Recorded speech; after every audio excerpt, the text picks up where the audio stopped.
මම මන්දාකිණී වැල්මිල්ල මම 2025 වසරේ අපොසොසස් පෙළ විභාගයට මුහුණ දීලා ඒ සාමාර්ථ 3ක් ලබා ගත්තා. මගේ විෂයන් උනේ ජපන් භාෂාව, භූගෝල විද්‍යාව සහ ආර්ථික විද්‍යාව. මම කොළඹ දිස්ත්‍රික්කයෙන් 15 වෙනියා, මුළු ලංකාවෙම 91 වෙනියා. මම ජැපනීස් වලට ක්ලාසස් ගියේ හිමවරි සෙන්සේ ගාවට. සෙන්සේ මට මුලින් ඉඳන්ම ලස්සනට පාඩම් ටික කියලා දුන්නා.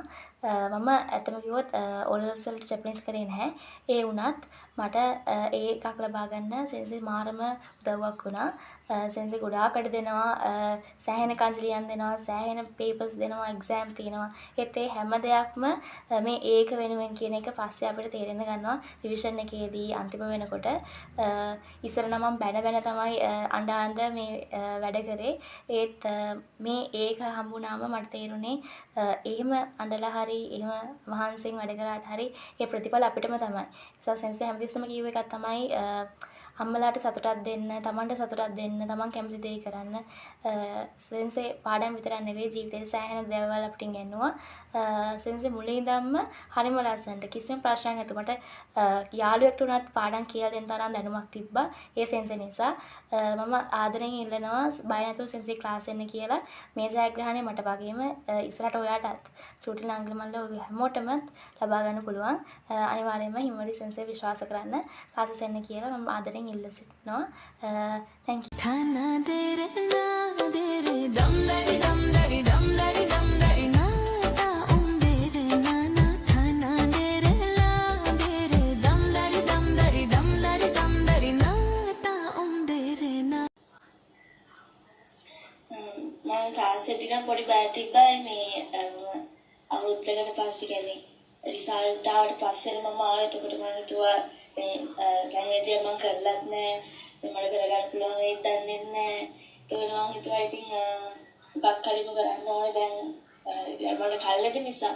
ඊට පස්සේ සෙන්සේ කාසාවට පස්සේ දැන් මම අර කලින් ඒකට ගියාට ඒ සෙන්සේ හරි ඒ කියන්නේ ක්‍රිකට් එකට කොහෙද මම ගිහින් අනිත් කලින් දැස මට පවුනයි සෙන්සේ කියන්නේ එයා පාඩම කරනකොට මට අකුරුත් බැලුව පාඩම කරන්න මට තේරෙන්නේ නැහැ නේ. මම නම් කියන්නේ බාඳ. ඊට පස්සේ ඉතින් මම කිව්වා ආවටස යන්න බෑ කියලා. පස්සේ තමයි ඉතින් සතිකාරයක් විතර ගෙදර ඉඳලා තමයි තාත්තා ක්ලාස් තමයි ක්ලාස් එක හොයාගත්තේ.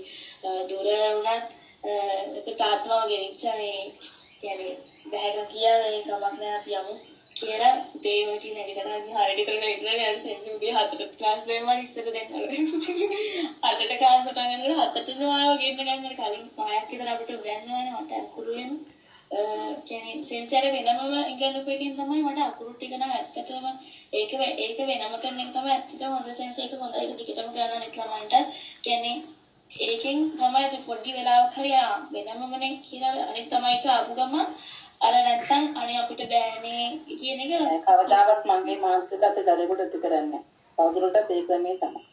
ඒක හොඳයි සෙන්සර් ඇත්තට ඒකින් නිසා මට හිතුණා ක්ලාස් එකේ චුට්ටක් පුළුවන් ඒගොල්ලොත් එක්ක මට යන්න පුළුවන් නිසා අනික සෙන්සර් ගොඩාක් වැඩ දෙනවානේ දැන් හොම්වර්ක් දෙනවටයි මට ගන්නත් දැන් මම අටනවා ගෙදර ඇවිල්ලා අනිත් මාළ හොවෙට තෝ කියලා දෙන්නේ මට නම් තේරෙන්නේ අපිව තේරෙන්නේ නැද්ද මන් දන්නේ මට පිගොම් ෂෝ පොතේ ඉන්න ගොඩක් දෙනවා පාඩම් පහක් ඉස්සරහට ඉතින් මම ඒකේ පස්සේ යනකොට තේරෙනවා එකමනේ අර ලස්සනට පාඩම් ලස්සනට තියෙන නිසා මම හිතනවා ඒක නිකන් ප්‍රැක්ටිස් එකට තමයි කියලා. වෙයි ඒකෙන් තමයි කොච්චර වෙනම අර අමාරුවෙන් කරත් ඒක මට පැන්නස්සරනේ. නෑ අර වැඩ කරගන්න බැරි වෙනකොට මට දුකයි අයියෝ තවත් තියනවා ඉතින් රචනා දෙකකුත් දීලා රිහෝමෂන් පොඩි පාඩම් පහකුත් දීලා ටෙස්ට් බුක් එකේ ස්කල් ටෙස්ට් එකකුත් දීලා අපිට සතියේ කොට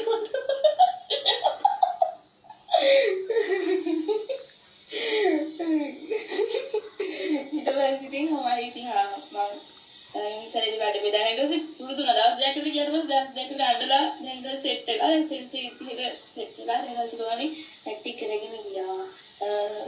අමාරු වුණත් එනකනේ ගොඩක් අභ්‍යාස දුන්නාට ඒ තරම් එක කරන එකෙන් තමයි මට තේරෙන්නේ අර එහෙම ගොඩක් වැඩ තියදී අපි වැඩ නොකර ඉන්න ප්‍රමාණය අඩුයි. ඒක ඇත්තටම හොඳයි. ඒකේ සමහරවිට ප්‍රෙෂර් එකක් තියෙනවා. ඒතර අන්තිමට අපි වැඩ කරනවානේ කියන එක අන්තිමට එනවා. මට මුලින් ධම්ම කියන්නේ ඒ අකුරින් ධම්ම මට තියෙන නිසා මට කිසිම සැකයක් නෑ මේ දන්නවද මොහොතට එක්කක් කරලා මට කියනවා මේක වැරදි කියලා මට කියන්න පුළුවන් ඒක තියෙනවා මේ සෙන්සර් ගාන්ට් එක ගන්න නිසා අතනට හරි සතුටුයි අර සෙන්සර් දැන් තාත්තා උනත් මා දුරේ උනත් මම ගෙනිච්ච හම්බෙන් ඇත්තට අපි එහෙම සාමාන්‍යයෙන් මම හිතන්නේ අපි ගෙදර කවුරුත් අර Facebook එකකින් හරි එහෙම ඉන්ටර්නෙට් එකෙන් බලලා ක්ලාස් වල ගිහින් නැහැ ඇත්තට අපේ ගෙදර. එතකොට එහෙම වෙලා හරියටම මට හම්බෙච්ච නිසා මට හරි සතුටුයි. Thank you, Sensei.